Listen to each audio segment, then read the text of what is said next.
నమస్కారం వీవర్స్. మన పూర్వీకులు ఏకాదశి ఉపవాసం ఎందుకు పెట్టారు?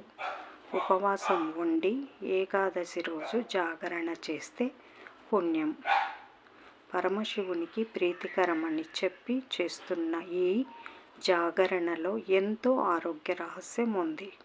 మన ఋషులు, పుణ్యపురుషులు పెట్టిన ఈ ఆచారంలో ఏకాదశి రోజు ఉపవాసం ఉండటం వల్ల కడుపు ఖాళీగా ఉంటుంది, అనగా శరీరంలో ఉన్న జీర్ణాశ్రయ అవయవాలకి విశ్రాంతి, శరీరానికి నిద్ర ఉంటుంది. శరీరంలో లోపాలున్న కడుపులోని అవయవాల సంగతి ఏంటి? వాటికి విశ్రాంతి ఉపవాసం. ఈ ఆచారం కారణంగా శరీరంలో వేడి పెరిగి అనేక వ్యాధులు ఉత్పన్నం కాకుండా ఉంటాయి. 15 రోజులకు ఒకసారి ఏకాదశి రోజు ఉపవాసం చేయటం ద్వారా జీవితాంతం దిగులు, అసహాయత, అనారోగ్యాలు దరి చేరవు.